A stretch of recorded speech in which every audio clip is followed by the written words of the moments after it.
Tenant states that there's water flooding the refrigerator and that the fridge is not getting cold. Verify that, and I found ice in the air holes. I'll explain this in a little bit. And I gotta remove all the food. All the food removed, gotta remove all the interior with all the panels.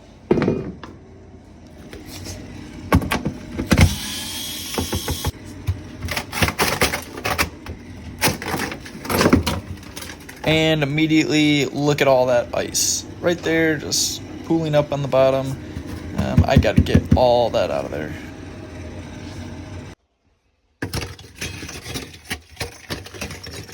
Thankfully, this is kind of the more satisfying part of my job. I get to break apart all that ice, make it look all clean and new again.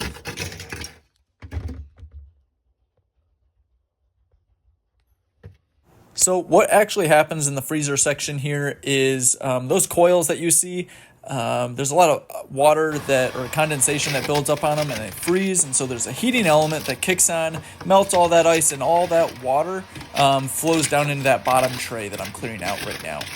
In that bottom tray, there's a hole that drains all that water down to the bottom tray in the refrigerator. When that water sits down there right next to the hot motor and fan, it evaporates, and so you don't have to worry about getting rid of that water. I'm going to take this water bottle full of hot water and shoot hot water down that drain. Something is clogging it, making so that water cannot leave the machine. So I'm going to shove this tube down in there, free up all that ice or melt all that ice, and get it drained. Now it's time to clear these air holes. The fan up in the freezer section is actually what pushes the cold air down into the fridge and cools the fridge. The tenant had shoved a rag up in that fan hole to keep water from flowing down in there. So I had to spray a bunch of hot water in there, break all that free. Yep, that's a little nasty. But it's important to keep these holes clear, and things on the top rack of the fridge do have a tendency to be much colder than the things on the very bottom. Got everything cleaned up.